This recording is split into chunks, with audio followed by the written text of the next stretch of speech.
All right, let's talk about this. Part two. Whew. In the middle of a workout. Well, we got 17 days to Spence Crawford. You guys can see I'm tightening up. Oh, man. I tell you what, the most beautiful thing is I've never known the value of a home gym because I've never had one. I had a makeshift one at my other house, but when you work, you'll fall in love with your needs. And then your needs will become a convenience. You know what I mean? And the one thing I could control every day of my life when I was poor, homeless, didn't have an answer to a problem, I knew I can get the results I desired, the feeling I wanted by going to the gym.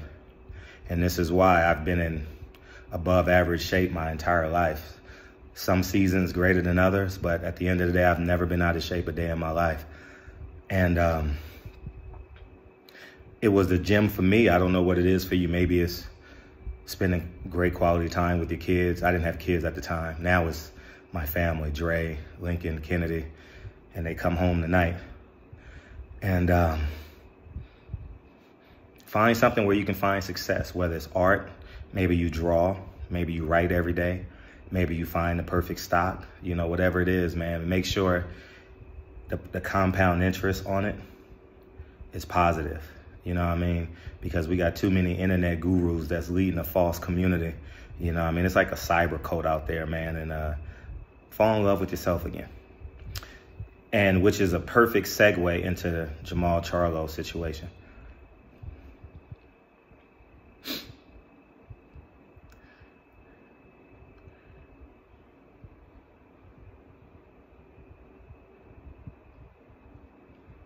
I know the reality of the tone of my voice and the topics I talk about. And I haven't read the comment section yet, but I'm pretty sure if I wait a couple of days, Fred, you a coon. But let me give you the particulars.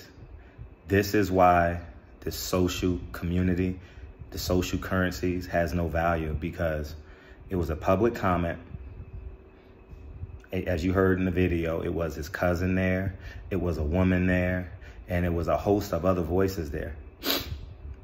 How were they not coons?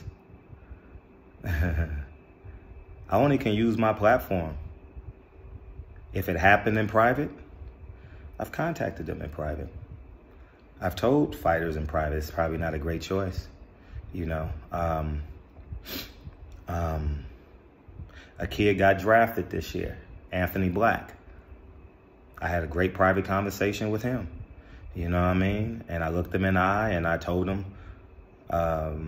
keys to success, you know, and got drafted by Orlando. I'm so happy for him.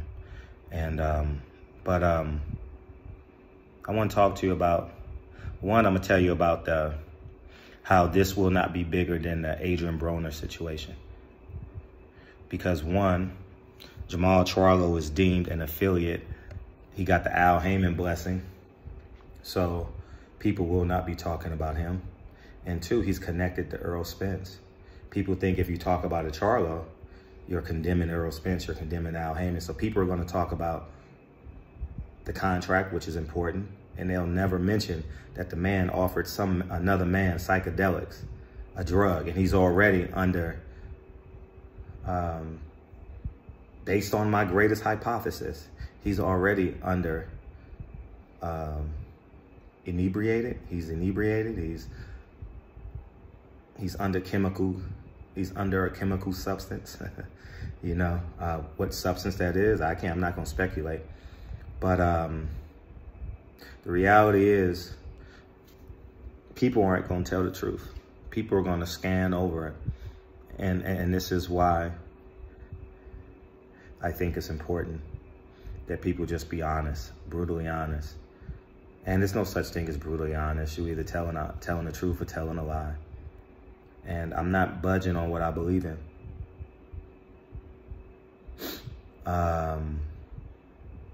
Something simple, but I forgot to water the garden all week.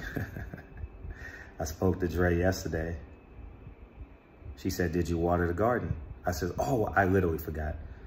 And as soon as I hung up, I watered the garden. I didn't get a thank you text. I didn't get nothing. Dre could have saw me. We got 30 cameras in this motherfucking house. Dre could have saw me go to the backyard and water the garden. But it's an expectation. It's an expectation of honesty at this point in our relationships and how we're raising our children.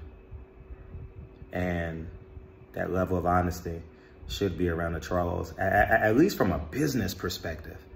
Like, don't fuck up your bag. Jamal Charlo is your bag and you partying with him, getting him out of shape. From a business perspective, you should be protecting the man. Nah, Jamal, go home to your family, dog. But y'all think it's cool to hang out. You know, I've never overvalued a celebrity more than my time itself.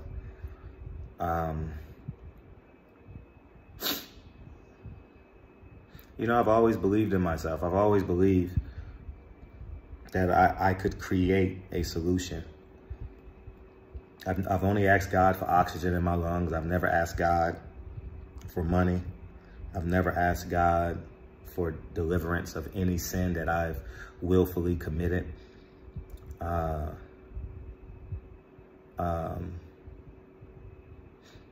You know, the one thing I could think of off the top of my head is when you're bored in a plane, you know what I mean? You're like, that's probably out of my control, but you get nervous when you take off a little bit, and obviously every thought goes through your head, you know?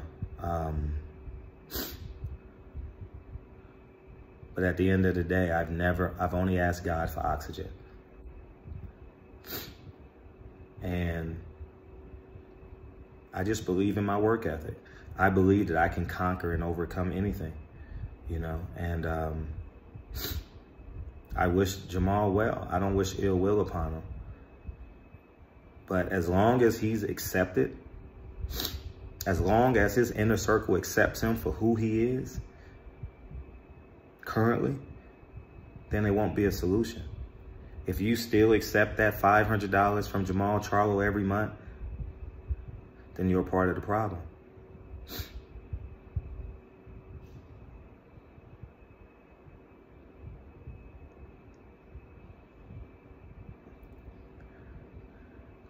That's the mailman. You know what I mean?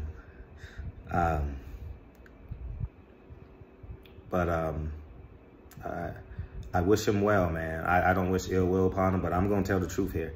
If it was done in private, I would have responded to it in private, you know? But to think it's cool to go on Instagram Live and air out your life, that's not what this internet is used for. Y'all think it's a diary to your whole life. No, it's an advertising mogul. It's a conversation starter. You know what I mean? This ain't my life. You know, like, it ain't my life, man. This is, I'm either gonna agitate, create conversation, or tell the truth. You know what I mean? Which is 360, they all tie into one another.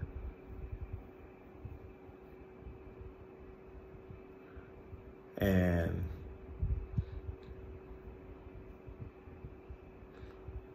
so from the top down, from Al Heyman to his friends, to his family,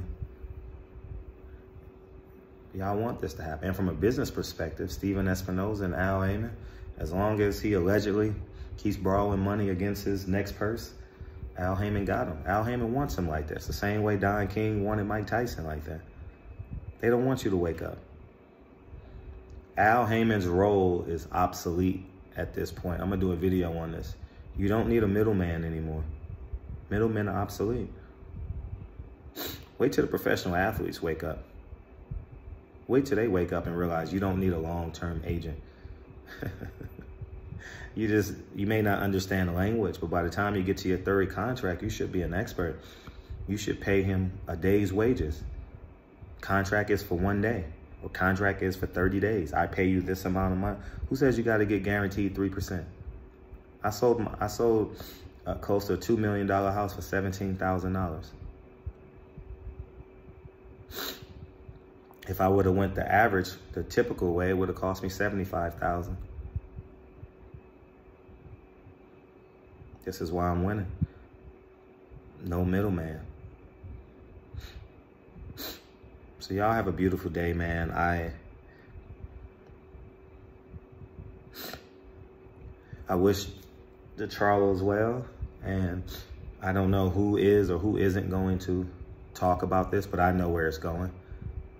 I know where it's going to go. People are going to talk about the contract, which you should talk about the contract. You should. 100% you should. And you should talk about this man offering another man drugs on his live. And he's a professional fighter. And we got to stop this thinking we got to go to the internet to tell people we'll never, ever meet the truth.